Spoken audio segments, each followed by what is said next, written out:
Hey guys, today I am going to dive into the symbolism in Othello, those small details that use emotional power.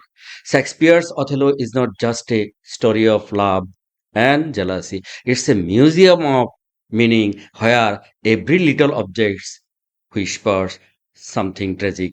So let's unfold three big symbolism: the handkerchief, the storm and darkness, and Iago's serpent image.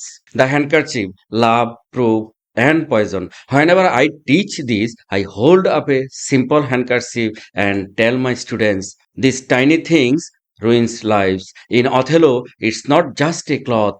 Othello says it's a gift from his mother, blessed with magic, a token of faith and fidelity. When he gives it to Desdemona, he is really saying, here, take my heart, but don't lose it.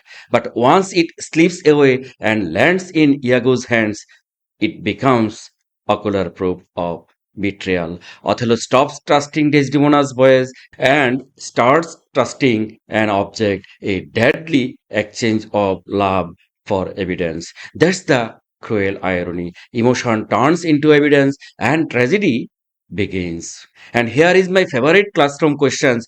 What's today's handkerchief? A text, a photo, and a screenshot taken out of context.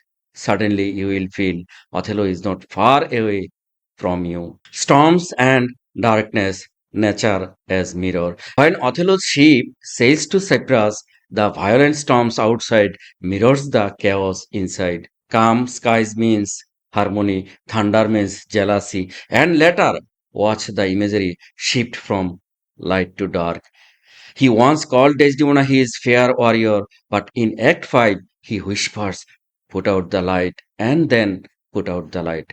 That candle becomes a haunting symbol, one flame for life, one for love, both about to be extinguished. When he kills Desdemona, he does not just put out the light, he puts out his own. Iago's serpent imagery, evil in disguise. Now meet Iago, the smiling serpent with a scholar's tongue.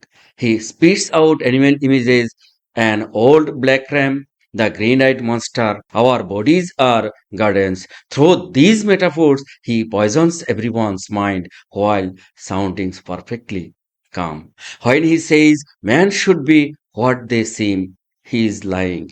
That's the irony. He wraps venom in reason. That's Shakespeare's real snake, not in Eden, but in everyday speech. Evil does not shout, it whispers. So, how do all these symbols connect? The handkerchief plants the seed, the storm grows it into chaos, and Iago's serpent words feed it with deceit. Together, they form the pattern of tragedy where trust, once stained, can't be washed clear. And that's why Othello still feels modern because we live in a world where symbols rule emotion, where a message, a rumor, or a photo can twist love into doubt. Shakespeare just got there first. So, the next time you read Othello, remember nothing in literature is ever just a handkerchief.